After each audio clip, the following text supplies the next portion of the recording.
Chapter 4, New York City, 1946. Look, Mr. Garland, I don't know that much about it. Merton was sitting in the back room of the clanger, across from what used to be his own seat. Now Garland was behind the desk, with Garcia sitting to one side, eyeing Merton and tapping a blackjack in his palm. While on the other side was Reggie, a bruiser from the Bronx, wearing a doorman's uniform that went with his day job. Garland knew Reggie from the old days. He was one of the only people alive who knew Frank's real last name, and he sometimes hired him as extra muscle. Tonight, Garland had to put the fear of God into Merton. Harv Merton needed to have more fear of Frank Garland than the powerful Andrew Ryan. I mean, if I knew anything else, Merton went on, wringing his hands, I'd tell you. Hey, you got any hot advice about the horses, Merton? Garcia asked, grinning. Garland signaled for Garcia to keep quiet.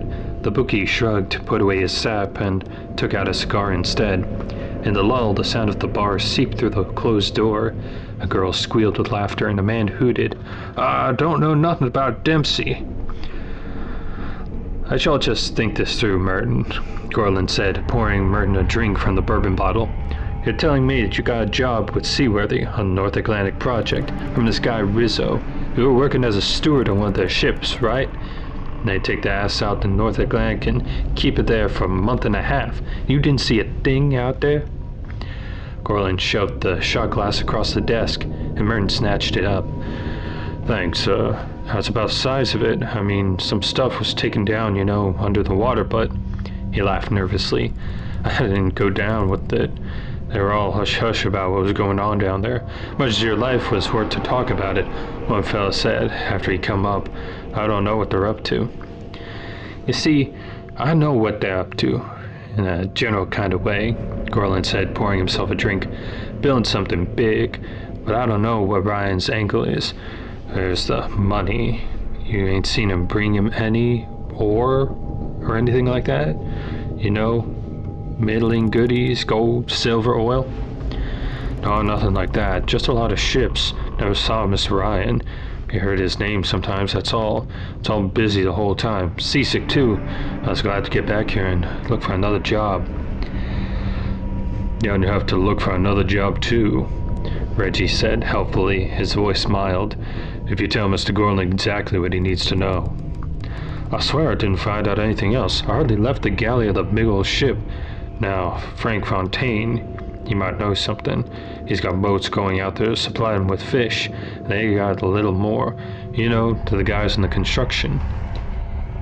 Garland frowned thoughtfully.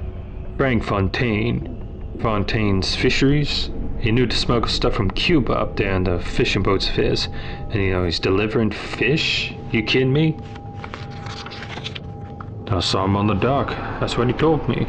I used to buy some of the rum he smuggled up here for your place. Merton swallowed. Fontaine says there's more money selling fish to Ryan for that crew out there, and they're selling rum to New York. They got a crying need for food out there. Got an army of workers to feed.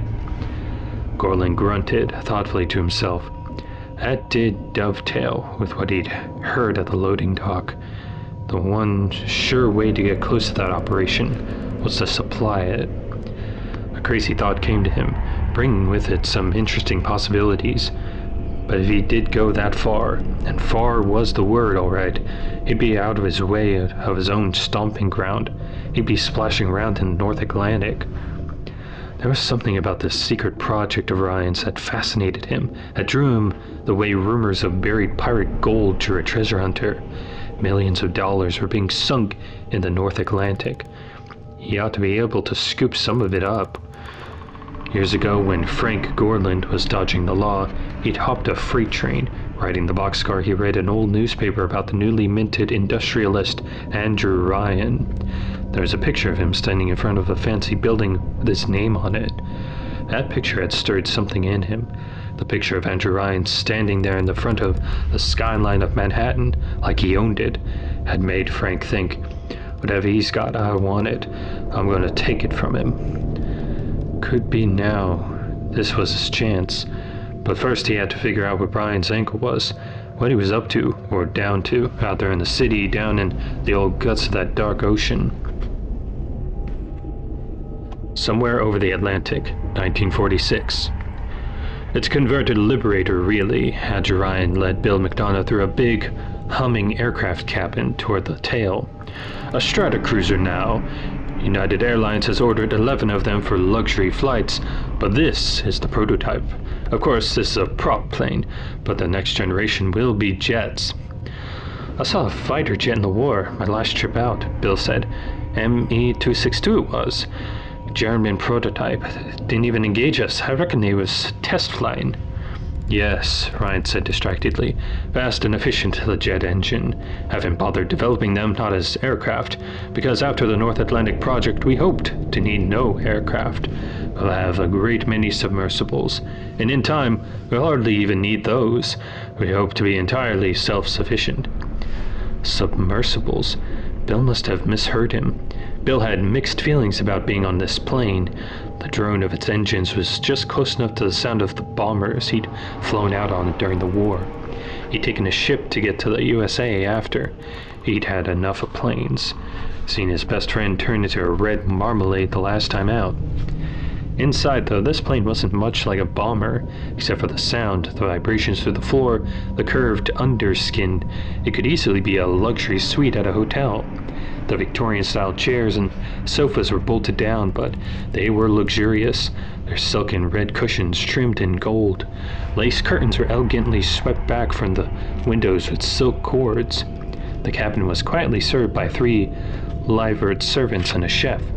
Behind a stainless steel bar, an Asian servant in a red and black jacket with a gold braid looked up attentively as they passed. But Ryan wasn't after drinks yet. They passed through a red velvet curtain into an after cabin, smaller, with a metal table bolted to the center of the floor. On the table was a fairly large object, rising like a ghost under the white muslin covering. The room contained almost nothing else, except taped to one interior wall to the left was a full-color drawing of a crowded, highly stylized city. It reminded Bill at first glance, of the Emerald City of Oz, only the city in the colorful drawing appeared to be underwater. A school of colorfully sketched fish swam past its windows.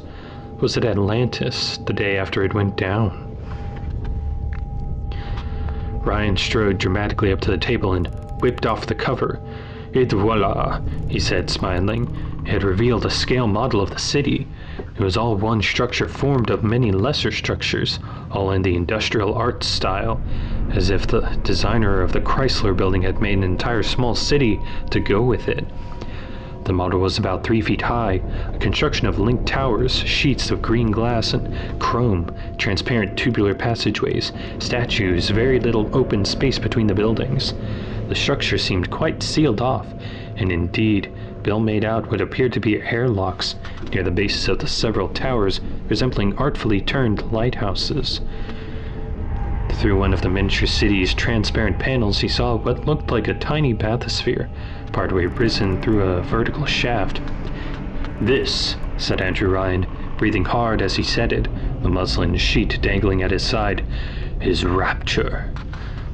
A surge of turbulence hit the plane at exactly that moment, making a model city quiver dangerously on its table.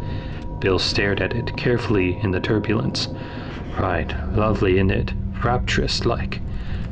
No, Bill. Rapture is the name of the city. What do you see here? It's just the core, the downtown, you might say. Its foundations are already under construction. A habitat for thousands of people beneath the waters of the North Atlantic. Bill gaped at him. He'll taken the piss. Ryan flashed one of his pensive smiles. But it's true.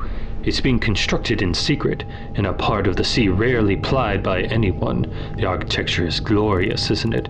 The Wales brothers designed it. Greavy's been implementing their vision. Now so will you, Bill. Bill shook his head in wonder. It's being built right now. The turbulence died down, to Bill's relief. It brought ghostly memories of being in a plane hit by flak. How big's Rapture going to be then? It will be a small city hidden away under the ocean, miles to a side. Lots of open space inside it. We don't want claustrophobia. The model's shape reminded Bill of the densest parts of Manhattan in some ways. All those buildings packed together, but in this case, the buildings were crowded even closer and even more interconnected. Do you see what's in there through the little window? Ryan pointed out. That is going to be a parkland, a park under the sea. I call it Arcadia. We have a system for bringing reflected sunlight down, as well as electrical light. Arcadia will help provide oxygen as well as being a place for relaxation. Now here you see. He broke off at a sudden rough turbulence and the boom of thunder, somewhere close at hand. Both men looked nervously at the window opposite the drawing. Bill put one hand on the edge of the table and ducked to see through the port. Black and gray storm clouds billowed angrily outside, flickering with lightning. Told you right coming. Another boom, another quiver. Bill closed his eyes, trying to will away the pictures rising in his mind. The boom of flak shell, the clatter and whine of many small, vicious impacts. Another shell exploding just outside. A section of the bomber hull suddenly gone, blown out by the Jerrys. Wind roaring in through the ragged gap like a madhouse invader as Bill McDonough, radio man, sees the curly-headed Welsh lad, a little green little blighter just a week out of training, being sucked backward against a 5-foot breach in a curved metal wall, pulled hard by a sudden drop in air pressure. The boy's face contorting in terror. Bill shouts to the pilots, "Reduce altitude," as he rushes to the young flyer, gripping a stanchion with his right hand so he can try pulling the Welsh lad back with his left, knowing full well it was no good. The boy screams as the suction around the breech jerks him harder into the jagged edge, the sharp metal ripping through his left shoulder as blood precedes him, streaming out through the gap. Then he follows it, just gone like a magic act, vanished into the roaring sky. All that remains are scraps of torn clothes and skin flapping on the ragged edges of the bulkhead. The boy is falling somewhere out in the gray mist. Bill clings to the stanchion as the bomber angles sharply down to equalize air pressure. "Bill, you all right?" Bill managed a sickly grin. "There's a reason I took a ship to America instead of plane, Gov. Sorry, I'm all right. I think we both need a drink. Right you are, Mr. Ryan. That's the very medicine. Let's have a seat at the main cabin and ride out this storm. We should be at the airport in another hour or so. Winds are behind us. Then it is to the ship. Come, I have a qui pour you the best single malt you ever tasted, and I'll tell you about the great chain." The bar in Staten Island was almost deserted tonight, but Captain Fontaine was there, as arranged, sitting in a booth in a dim corner, frowning at his beer, just waiting for Frank Gorland. Captain Fontaine did look a lot like the man who called himself Frank Gorland, but he was more weather-beaten, a little older. He wore a red watch cap and a long green corduroy double-breasted coat. His calloused red hands showed the life he led at sea, first as a smuggler, now as the head of a small fishing fleet. Gorland ordered a bottled beer from the stout barmaid who seemed to be flirting with a drunken marine, and carried it over to the Captain Fontaine's table.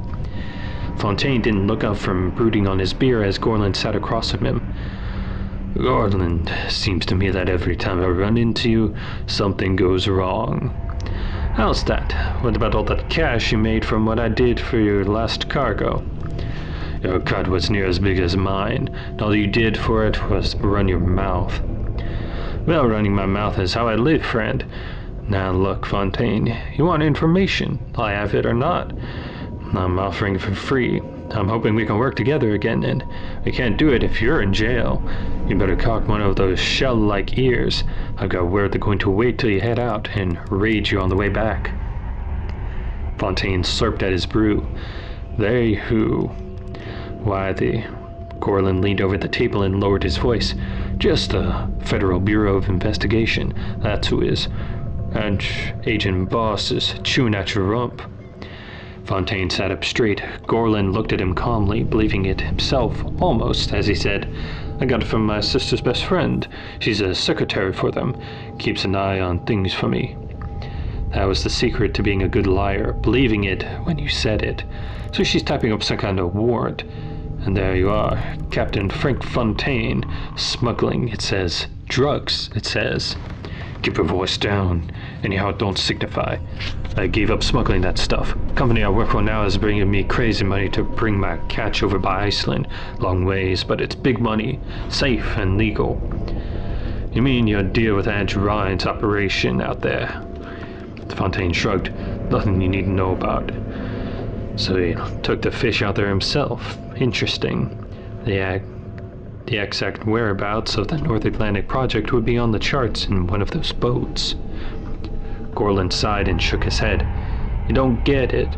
Ross is out there to get you. He's going to look down your hold. First time he set to sea and plant the dope down there, you gave him the slip one too many times. I don't believe it. They're raiding you all right. And suppose they don't set you up. They know that Ryan's trying to hide something out there. And they'll take you for questioning. How will Ryan feel about that? You want to go to jail for standing in the way of an investigation? What proof is there are raids coming, Gorland? Proof? Just a carbon from the raiding order. Gorland passed it over. Every good con man knows a good forger. You can sell your boats to me and slip off to Cuba. Fontaine looked at the order and his shoulders slumped. Maybe. Sure, I'm getting sick on those boats. I'd like to retire to Cuba, but I want a good price. Sure, I'll give you top money. Fontaine looked at him narrowly. And why would you be so goddamn helpful, Gorland? It doesn't add up. It's you they're looking for, not me. I'll pay fishermen till things cool off, make some money from Ryan, and have that trawlers for when it's safe to smuggle again. Fontaine expelled a long, slow breath. Gorland knew that meant he was giving in. He felt a physical thrill, an almost sexually delicious inward shiver that always came when a mark surrendered. 2 nights later, Frank Gorland was waiting on the pilot house of a fishing trawler, trying to get used to the smell of old codfish and drinking coffee. The trawler was called Happy Drift. Christ, but it was chilly in this old tub. He heard a hail from the dock and smiled. Captain Fontaine was here for his money. Gorland nodded when his grizzled, gray-haired helmsman and said, "When I give you the signal, head due east." "Got it, boss. Call me Captain. I'm about to be one." "Aye, Captain." Gorland went down the ladder to the main deck, where he found Fontaine stalking back and forth, scowling. "Gorland, I hear you fired my crew. You're up to something. This whole thing's starting to stink." "Surprised you could smell the stink at this point. Well, come on down to the galley and I'll explain. I've got a parcel of money for you." Gorland turned and went below decks, humming to himself. Fontaine hesitated, then followed. There was no crew staying warm in the Happy Drift's little galley. Gorland planned to pick up the rest of the crew later. On a small fold-out table near the stove was a small brown suitcase.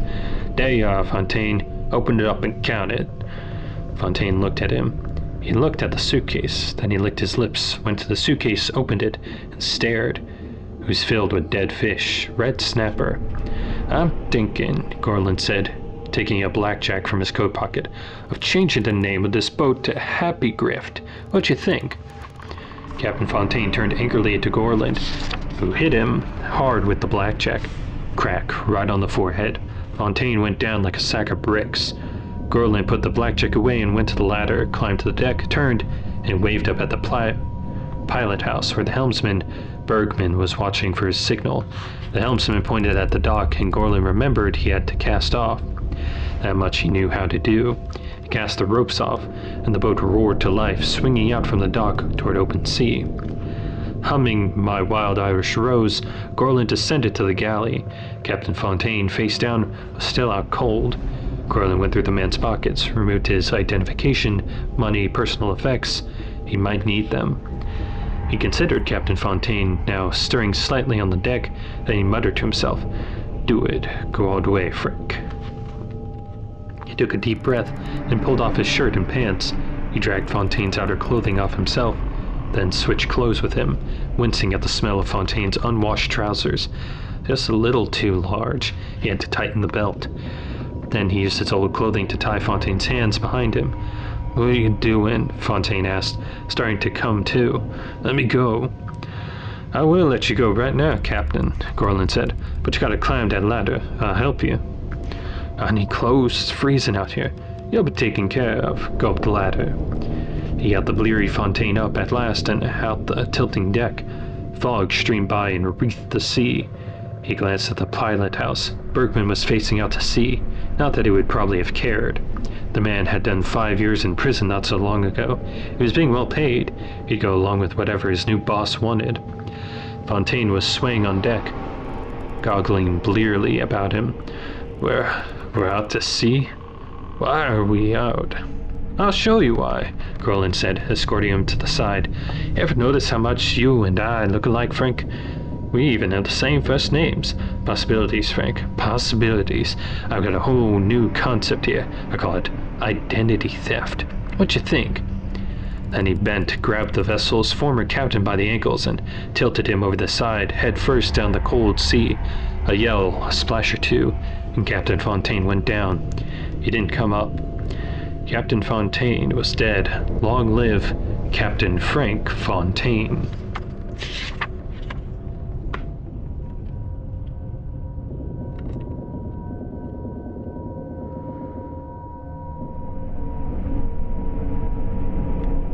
Chapter 5. The North Atlantic, 1946. The Andrew Ryan was pinching at a sea anchor that gray morning, and Bill was queasy. The cigarette helped a little. He tried to ignore the steward throwing up over the starboard rail. Gazing into the sea, he watched the frothing bathysphere bob to the surface. These are no ordinary bathyspheres, Ryan said proudly, joining him at the taffrail. His hair so slicked down the considerable wind wouldn't budge it. Some of the men call them slinkers because they get around with such agility. Never seen the like. Almost elegant, is it? Ryan looked at him closely. Feeling seasick? I have a pill. No, said Bill, stepping back from a burst of spray. The spray put his cigarette out, and he flicked the butt overboard. I'll take this rust bucket over your bucketing palace in the sky any day, Governor. He grabbed the rail as the deck pitched under him. Now then, Bill. Ryan took a good grip on the rail himself and looked at Bill closely. Are you ready to go down? I'm informed that the wind's dropping. In an hour the sea will be just as calm enough for launching. Bill swallowed. He looked out at the sea at the other two platform ships and the retreating shape of the Olympian as it headed back to New York for supplies. The platform ships were modified barges, linked by chains and buoys, marking out a square half-mile of sea. It was an enormous enterprise. He had to do his part and accept going down in the bathysphere. He had been accepting this, but he wasn't eager. Ready, Mr. Ryan. Always ready, me. He expected to change into a diving suit or something aquatic, but an hour later they were as they were, both of them in overcoats, Ryan's cut of the best material precisely tailored. The bathysphere was hoisted onto the deck, steady by the stoic crewmen in their rubber slickers and suvesters as Ryan and Bill got in. It was roomy enough for two inside, with a window in the hatch and small ports on the sides. The smell was a bit like a locker room, but it was comfortably padded and equipped with handholds. Between them was a bank of controls and gauges. Ryan didn't seem concerned with them as the bathysphere was hoisted up, lowered over the side, and released. A light switched on inside as the sea closed over them. Bill licked his lips, waiting for Ryan somehow to pilot the vessel, but he didn't. He simply sat back, smiling mischievously, seeming amused by Bill's transparent attempt at appearing unworried. They sank deeper and deeper. Then the bathysphere stopped with a slight jolt and began to move horizontally of its own accord. It's radio-controlled, Ryan explained at last. We don't have to do a thing. It follows an underwater radio signal to the entrance shaft, uses turbine props. You'll experience no discomfort from increased air pressure. There isn't any increased air pressure needed. The same will hold true in Rapture itself. There's no danger of the bends. We have a new method for constantly equalizing air pressure at any depth with no special gases. It will be almost always exactly the same as on the surface, with only minor variations. Bill looked at him skeptically. Air pressure always the same, isn't it, at any depth? Ryan gave him a mischievous smile, leveraging the opportunity to brag a bit. We have gone to great lengths to keep our discoveries to ourselves. I have found some of the most unusual, extraordinarily talented scientists in the world. Bill, in some very difficult spots. He peered through the porthole, smiling absently. The hardest one to get at was this quite peculiar but brilliant fellow named Su Chong. He was stuck in Korea during the Japanese occupation. The Japs had accused him of selling their men opium to pay for his experiments. Imperialists have such a narrow view of things.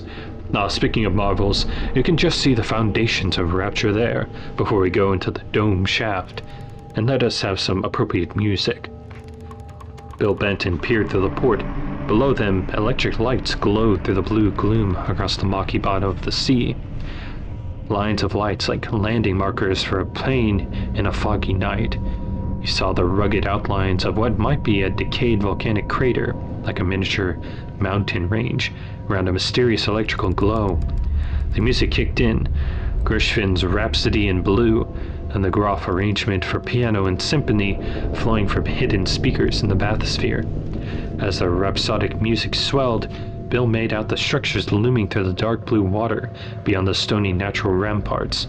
The frameworks of elegant buildings, the panels of unfinished walls, the silhouette of what might be a statue, tilting as it waited to be craned into place. "The genius of the Wales brothers," Ryan said, as more mighty, soaring structures came into view. "Simon and Daniel. Ironic, really, they're starting with cathedrals and coming to build Rapture. But Simon says that Rapture will be a great cathedral, not to God, but to man's will." "How'd you get the foundations done?" Bill asked, peering through the viewport. "They had to be a great challenge." "We retrofitted my steamer, the Olympian, fixed it up to take cargo, and we brought the sinker out here and put it together. It's a big submersible platform. We'd lower it to the bottom with the deep sea team and everything they needed. It's there permanently, absorbs vibration, offers insulation for the biggest central section of Rapture, bought in the platform ships for the next stages." A small submarine equipped with mechanical arms glided by the construction site. "You can see the remains of a very ancient volcanic cone," Ryan went on, pointing. "It's a clue about Rapture's energy source. You see that dark spot over there to one side? That's the opening of a deep crevice, a real abyss, but the city's foundations rest on solid rock. It's quite secure." And then the panorama vanished, swallowed up in shadow. The music continued as they dipped into the dark, vertical entrance shaft leading down to the dome. It's as if they were going down a chimney. The descent was sickeningly fast and smooth until they bumped against the concrete and steel sides of the water-filled shaft with an alarming clang. A metallic squeal came as a hatch in the shaft shut above them. A shivering chunk, and they came to a complete halt. They were in an airlock, Bill reckoned, as the water drained away. A mechanical grating sound and another metallic screech, and the hatch of the bathysphere opened. "Come along, Bill." Ryan switched off the music and climbed out through the hatch. Bill followed and found himself in a short metal-ribbed passage of rough concrete. Electric lights burned overhead. The smell of the sea mingled with the smell of new cement. 2 strides along the short passage, then a metal door swung open for them. There was Dr. Greavy, in a long work coat and metal construction helmet. Greavy's mouth trembled as he gazed at Ryan, and backed away to let Ryan enter the sizable hemispherical room, like a courtier backing away from a sovereign. "It's an honor, sir," Greavy sputtered, "but really it's a bit too risky." "Risky," Ryan said, looking around. "Nonsense. Bill, he's trying to keep me out of here." But Ryan was chuckling as he looked around at the equipment in the dome. "Only until we have more safety structures in place. McDonough understands." "And I'm here now, Greavy," Ryan said, "and I mean to have a look around. I'm sinking my life into this project, and I mean to see it flourishing. Is Simon here?" "Not here, sir. He's in sub 3. "Let him do his work. You can show us around." The dome was about 200 feet in diameter, about 35 feet to the ceiling in the center, which was supported by a grid of metal girders. To Bill, the girders looked like steel, but he knew. If they were only steel, they'd all be buried under a mountain of salt water. He supposed they must be made of some special alloy. Bill recognized some of the big wheeled machines crowded into the room. Routers as big as small cars, mining drills, scoops and cranes, many of them still dripping water. Some, adapted for deep sea use, looked strange to him. One machine was about 20 feet long, with enormous pincers at the end of the jointed arms, like the ones on the submarine. "What does that do?" Bill asked, pointing at it. "A mechanical gripper?" Greavy said. "That's one of our basic workhorses, remote-controlled. It's a concept that came out of the weapons development in the war." "Right, so like teletanks the Russians use. Didn't work out so well, them things. The remote control is reliable, like the bathysphere you came in. Remote-controlled machines speed up construction. Very difficult to set up foundations of Rapture in this deep, cold water otherwise. We have a good deal of Hephaestus level set up already. Indeed, geological energy is already flowing into the finished units." Greavy glanced at Ryan for approval before continuing. Ryan nodded and Greavy went on. "It's heat-driven electrical energy drawn from volcanic sources under the seafloor. Hot springs and fumaroles, sulfur chimneys, and the like. Geothermal, some would call it. A virtually endless source of power. Wonderful, isn't it? No coal needed, no oil," Greavy said, rubbing his hands together gleefully. "Once the supply line is set up, the energy goes on as long as the Earth retains its heat. We have 12 domes like this one arranged around the site," Ryan added proudly. "We sink them, pump them out, pipe in clean air. The domes are all connected by tunnels we built right on top of the seabed." "I'll sure believe it, Gov," Bill said, staring at the big gripper. "Here I am looking at it." Ryan chuckled. "And you shall see it up close. Greavy, ask Wallace to take us in for a closer look."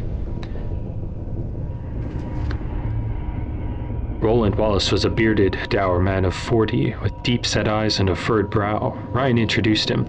"This is a man you can count on to get things done in tough conditions."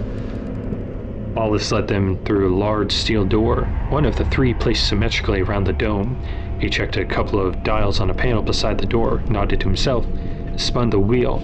He grunted as it swung open to a tunnel made of some amalgam poked by vents and ribbed in metal. "Now if you gentlemen will wait to side here." They pressed against the wall to the right. Ryan, with an expression of propriety pride. After a minute, the battery-powered gripper drove slowly through the doorway, whirling to itself. Affixed to its rear was a small cockpit where Wallace drove, the gripper jointed, black metal arms retracted. Behind him came a little radio-slaved tram, reminding Bill of a small funicular without a cable. It seemed to be driving itself, and it stopped in front of Ryan and Bill when the gripper stopped. "Step in," Ryan said. They climbed into the leather mesh seats of the shuttle, side by side. The gripper moved off, and the little shuttle followed. They paused under the electric lights of the tunnel for what seemed a quarter mile, when suddenly a killer whale flashed overhead with its toothy mouth agape. Bill recoiled. "Oi!" Ryan laughed dryly. "Look closer." Bill leaned out the tram and saw the walls were transparent. They were a heavy, polished glass of some kind banded with metal. Light shone upward from the electric lamps on the seabed outside the transparent section. He could see the tunnel, mostly cement, occasionally glass, welding out across the seabed toward the framework of Rapture.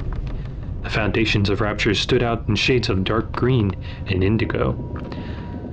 "It's hard to reckon where the water stops and the glass starts. It's like we're with the water with them," Bill muttered. A diffused shimmer from the surface far above answered the glow from the seabed lamps. Schools of fish emerged from billowing forests of green kelp and purple sea fans. Tuna, cod, and fish he just couldn't identify, gleaming with iridescence, threading in and out of light and shadow. A squid pulsed by, and then another great black and white orca swept by. Bill was awestruck. "Look at this bloody thing. Fast as a shadow, but big enough to swallow a man.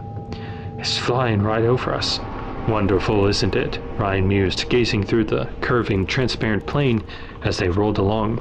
"Fairly obvious, looking out at the glorious prospect like this one, why I call the city Rapture. Of course, I've always had a fascination with the deep sea. It's another world, a free world. For years I read of giant squid netted from the depths, for adventures of explorers and diving bells and bathyspheres, strange things sighted by submariners, the thrilling potential of it all. I detest the warmongering of the great powers, but world wars did generate workable submarines. Nothing but glass, holding out all that water, Bill marveled. We're down fair deep, all that bloody great pressure. I'm not ready to share all my secrets with you yet, Bill, but that is, in fact, a perfect merging of glass and metal, something new called submolecular bonding. Astonishingly pressure-resistant, expensive but worth every cent. The two vehicles paused under the curving, transparent pane of the tunnel, and Bill gazed into the shaded blue distances of the sea. He glimpsed great shadowy shapes swimming along out there, murk-veiled outlines, not quite definable, appearing and vanishing. An object on the seabed about 500 yards away gave off a faint red glow. What's that? Growing over there? That is our geothermal energy valve, said Ryan. We lost 3 men setting it up, he added casually, but now it seems quite secure. 3 men lost? Bill looked at him, suddenly feeling what a deep and cold place this was. How many have died working out here? Oh, not so many. Why, when they built the Panama Canal, Bill, how many do you think died there? Bill thought back to his reading as he watched the silhouette of a bathysphere drifting by overhead. If I recall, the French lost about 15,000 men. When the Americans finished the job, another 5,000 died. Ryan nodded briskly. Risk, Bill. Nothing is built without risk. Build an ordinary house and lay the foundations a few inches wrong, the whole thing might collapse on you. Men died for the canal. Men died in the building of great bridges, died attempting to scale the highest mountains. Pioneers died crossing deserts, but we don't take pointless risks. We are observing safety precautions. We don't wish to lose skilled workers. Ah, Ryan pointed. Look there. Bill saw something like a giant lobster flying overhead, 50 feet long, and it passed from a patch of dimness into the glow around the edges of Rapture, and he saw it was one of the smaller, specialized submarines he glimpsed earlier. Beams of light projected from headlights like shining eyes. Its jointed, pincered mechanical arms were extended to grasp a big, ornate segment of metal wall lowering on a cable. Bill watched a gripper move up opposite it, mechanical arms poised to help ease the big metal section into a place on the wall. The wall sections appeared to be sculpted, prefabricated metal pieces. Bill thought of the way the Statue of Liberty had been constructed, with separate pieces made in Europe, then shipped to America and fitted precisely together to form the gargantuan figure. He noticed there was no one in the small cockpit at the rear of the gripper. He could make out the connective control cable trailing behind it. How does anyone see enough to control it? He asked. The controller watches through the window? Ryan smiled. He's watching on the screen. We use a television camera in that one. Television? My second cousin in the Bronx had one. Got a headache me when I tried watching one of those boxes about a week ago. Fellas capering about in dresses, dancing packs of cigarettes.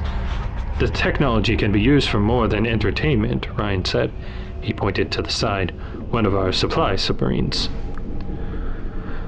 Bill saw it gliding along the far side of Rapture's foundations, a larger submarine without mechanical arms that could almost have belonged to the British Navy, except that it was pulling a massive oblong shape behind it on a double chain. It's towing freight in some kind of container, he remarked. There's a little air in the cargo bed for buoyancy, Wallace said. Mostly contains some dry goods and mechanical supplies, all netted together. Costly process, Ryan said. Off we go, Wallace.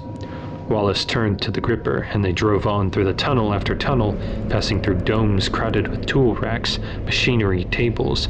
Here and there a lighted window looked out into the deep. Just outside a dome window, a crowd of translucent pink jellyfish billowed, trailing long, delicate-looking stingers. A strong smell of sweat and old laundry was a physical presence in the domes. Some were partially screened off, and Bill glimpsed men sleeping in cots back there. The construction goes on 24 hours a day, 7 days a week, Ryan said. The men work in shifts, 10 hours on, 14 off. We have a recreation dome where beer is sold, music is played, movies are shown. They showed the latest Cagney film there last week.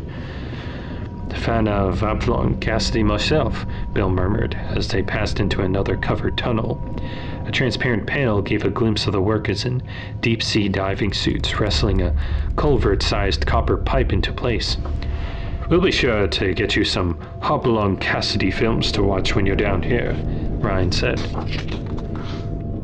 Will I be working down here a great deal then? You'll be with me in New York much of the time, and in Reykjavik. I need the perspective of someone I can trust, but we'll be down here too. I intend to supervise the next stage closely. Rapture will be my legacy. I fully expect to spend the rest of my life down here, once the city is built. Bill tried to conceal his shock. The rest of your life, Governor? All of it down here? Oh yes, the ant society up above is not for us. And the radiation from atomic wars, when they come, will last for many years above the surface of the sea. We'll be safe down here. That's when Bill noticed the hissing sound of wheels through water. He looked over the lower window frame of the little transport and saw 2 inches of water accumulated on the floor of the tunnel. What's that? Wallace, pull us over. Look at the floor. The 2 vehicles jarred to a stop and Bill climbed out. He knew that Ryan wasn't pleased to have him suddenly giving orders, but he also instinctively knew that this could be a matter of life and death. Look there! Bill pointed at the thin coating of water on the amalgam floor. Wallace was getting out, flashing an electric hand torch. Oh, the devil! We haven't got any leaks in this section. His eyes had grown big and his hands trembled, making the light jiggle on the wet floor. Didn't you say the water pressure wasn't a problem? Bill asked, examining the curved walls of the tunnel more closely. No, these tunnels weren't entirely made of new alloy. It's tremendously expensive to make. We keep most of that back for Rapture itself, only the support ribs, but should be enough. When you consider the steel mesh and the concrete, the doubling of...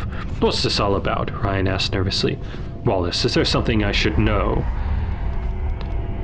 Need to get you back to the Dome 1, sir. But Wallace's eyes were flickering about, looking more scared for himself than for Ryan. Let's identify the problem first, Ryan snapped.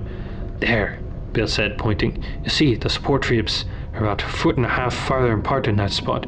Someone's been sloppy. The weakened support's yielding to the pressure. Stressed into concrete, you see. It's trickling through the bottom. I swear to you, this flood wasn't there 2 hours ago, Wallace said, looking around desperately. I passed through this very section. There was no leak. That's bad, Bill said. Means it's happening fast, and it's going to accelerate. We've got to get Mr. Ryan back to the bloody now before it... A resounding, high-pitched crick. The water began to sheet powerfully down the edge of the metal ribs supporting the tunnel, about 40 feet down. A crack spread visibly through the ceiling like a slithering, living thing. There was a squeal, an extended, creaking sound of metal buckling. A sizzling sound, then followed by sparks splitting down. Several of the lights went out near the spraying, hissing leak. Wallace backed away from it, bumping into the little funicular where Ryan was staring down the tunnel. Bill grabbed Wallace's arm, squeezed it hard to snap him out of his panic. Wallace, listen. This thing I came here in, can it go back without the gripper? Yes, there's a switch. I can reverse it. Well, there's not much room for 3 men. I doubt it could carry so much weight. It's not meant for... Be quiet and listen. Get it and take Mr. Ryan to the next dome. As soon as you get there, communicate with the other domes. There must be some kind of public address system. Yes, there is. Wallace was staring aghast at the sheets of water shushing down, spraying hard at the tunnel floor, driving water to surge against their ankles. Tell them to seal off the domes connected to this tunnel. What about you? Ryan asked. Someone watch for me. If there's time, they can let me through. I'm going to work up a temporary support and slow this down. Go. Right, I. Wallace jumped into the little transport beside Ryan and flicked a switch. Bill just had a glimpse at Ryan's appalled face looking back at him as the transport lurched off down the tunnel the way it had come. He turned and ran, splashing through the deepening water up to his shins now, to the idling gripper. He climbed into the cockpit, aware of the strengthening smell of brine and the kind of fog thickening in the tunnel. Mist rose from the swirling, swishing flood. In the wan light of the gripper cockpit, he found a series of switches, levers, a small steering wheel, a gear shift, an accelerator pedal. Bill flicked the toggle on the switch labeled grip. and the mechanical arms extended and opened their pincers in front of him, like a lobster warning off a rival. 2 levers jutting beside the steering wheel seemed to control the arms. The rising water was already seeping into the cockpit when he worked out how to manipulate the mechanical arms. Bill leaned out the cockpit, spearing upward into the muted light, made out the spot he was looking for, before another 2 overhead lights sparkled, sizzled, and went out. He shifted gears and drove the gripper forward a few yards, leaving a wake in the water behind him as the cold brine gathered round his ankles. God sent the gripper mechanism to have a short circuit before he could get to the job.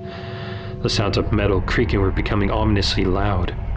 Bill took a deep breath and then manipulated the arms so that they bent at the nearest joint, angling sharply upward. He forced them hard against the ceiling, just where the water was spraying through, and the leak slackened. It was still coming, but not so fast. He noted a switch-marked hold and flicked it. The gripper's arms went rigid, holding in place, but already he could see the mechanical arms shivering, starting to buckle. Hard thudding, he clambered quickly out, knocking his head against the metal cockpit in his hurry. Like fucking fuck! Bill grabbed a spanner from the toolbox at the back of the gripper and hurried down the tunnel, splashing through shadow through the lights, the salt water above his knees now. Another squealing sound from behind. The sea was going to crash the flood and flood the tunnel. Damn quick, too. But he might have the leak slowed down just enough to see it. Mr. Ryan got to safety. He wasn't optimistic about his own chances. Then he was in a lighted area of the tunnel, sloshing as fast as he could around the curve, seeing a steel doorway up ahead and the recessed arch of a dome entrance. He splashed up to it, almost falling again. No window in this door, no intercom grid. The door is equipped with a wheel that could be used to open it, but he didn't dare unless they judged it safe. He'd have water pressure gauges. They'd know better than he would. He couldn't risk all the lives for his own. He brought the spanner to let them know he was there, and he used to bang hard on it. He heard faint voices on the other side, but couldn't make out exactly what they were saying. It sounded like an argument. He looked over his shoulder and saw a wave rushing forward toward him along the tunnel. This was it then. He was done for. He'd be toes up in no time. But the door grated within itself and swung open. Water rushed past his knees into the dome. "No," he shouted. "Close it! No time! Don't let the water in!" But strong arms were circling him, Ryan dragging him into the bright lights and the human smells of the dome. Bill turned and, with Ryan and Wallace, took hold of the handle on the door and pulled. The water flow was with them, helping them slam the big metal door shut. They got it closed only a moment before the big wave rushing down the tunnel struck it with a dull booming. "Good Lord, but that was close," Wallace said, panting as the water receded about their ankles. "Thank God you're safe, Mr. Ryan." Ryan turned to Bill. Then they spontaneously shook hands, grinning at each other. "Don't thank God, Mr. Wallace," Ryan said. "Thank a man. Thank Bill McDonough."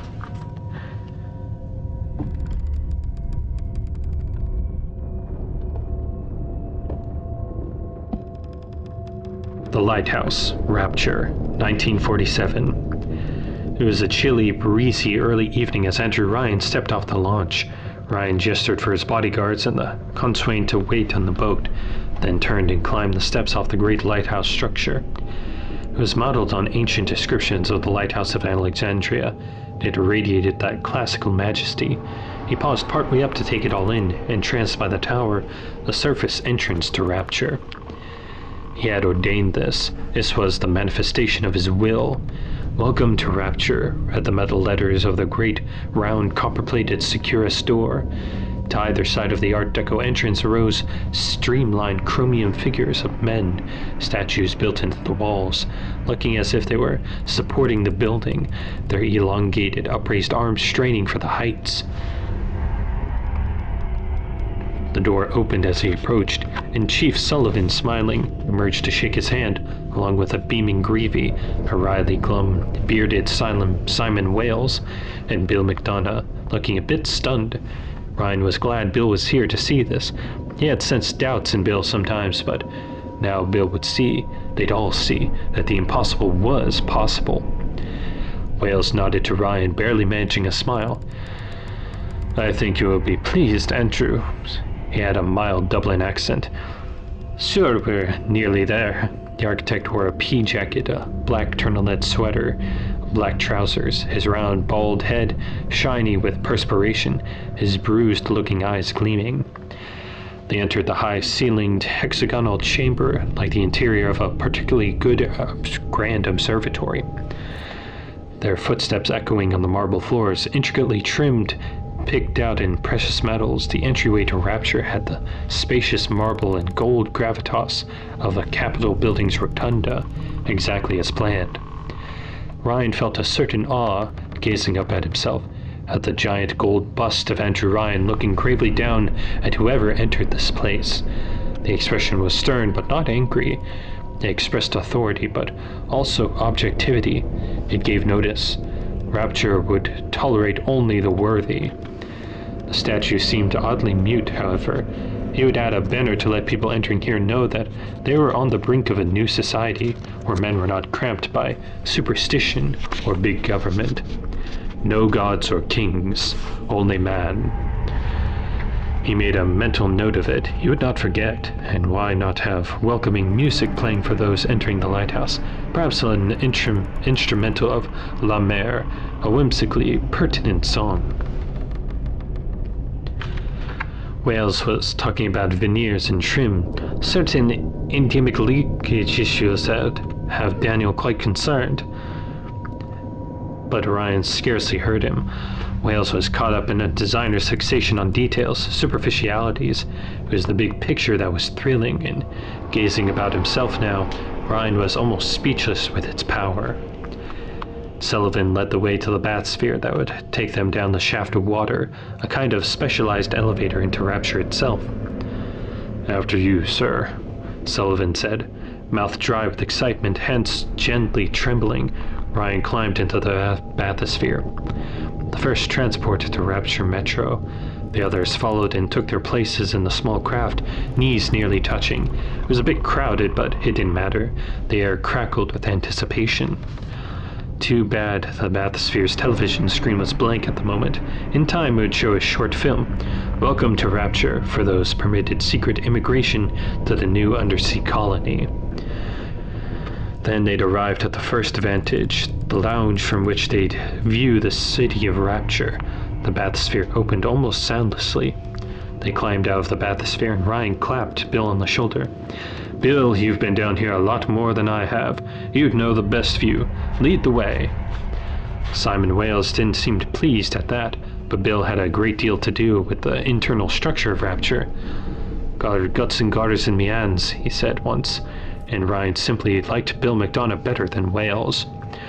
Though his genius was undeniable, there was something subtly unstable about the glum, spade-bearded man, as if Simon Wales were always a heartbeat from a shout that never quite burst free. Bill grinned and made a sweeping right-this-way gesture. They struck off toward the big picture window to the one side where blue and green-tinted light rippled across the floor. Ryan stepped up to the window and gazed out at Rapture. The marvel rose up before them, seeming almost a natural outgrowth of this aquatic world, as much a part of the planet as the Himalayas. Electrically illuminated canyons of steel and glass gleamed. Art Deco towers soared. Sunken buildings stood sturdily. Dry inside, watertight skyscrapers reared without a sky in sight to scrape. The lines of Rapture's magnificent architecture seemed to rocket towards the reticulating surface of the sea, some distance above where light and shadow played tag. A school of golden-tailed fish swam by the window like a flock of birds, glittering as they passed. A raft of sea lions gabooled above them, silhouetted near the surface. Base light streamed colored rays up the sides of the building. Subtle reds and greens and purples attiring the towering edifices in a royal splendor. It was as impressive as the Grand Canyon or the Swiss Alps, but it was the work of man. It took Ryan's breath away to look on it. "Of course, it's not quite finished, but you see what man's will can do," Ryan said, his voice catching with emotion. In the distance down the street, crisscrossed with glass tunnels, an electric sign rippled into the gay life of the undersea Times Square. Ryan Enterprises. The first of many electric signs that would shine within the cold, dark sea. Billboards, neon signs, all the trappings of a truly free market would be found here, both inside and outside, a shining declaration of liberty and unrestrained enterprise. It's a wonder it is Rapture, Bill said huskily, one of the wonders of the world, adding with a touch of regret, pity most of the world won't know. Oh, in time they will, Ryan assured him. All who survive the destruction of the upper world, they will know Rapture. One day it will be the capital city of all civilization. You've done it, sir, Greavy declared, his voice trembling with an emotion he rarely showed. Wales glanced at Greavy. We've done it, all of us, he said, irritated. Oh, it's not quite fully realized, Greavy, but it is alive, Ryan said glowingly. A new world where men and women will stand up on their own 2 feet in the glory of competition. They will empower themselves with struggle. Bill said, what about populating this miracle? Got to fill up those buildings, Gov. So far, only a relatively few people lived in Rapture. Mostly maintenance workers, engineers, some security. Ryan nodded and took a folded paper from his coat pocket.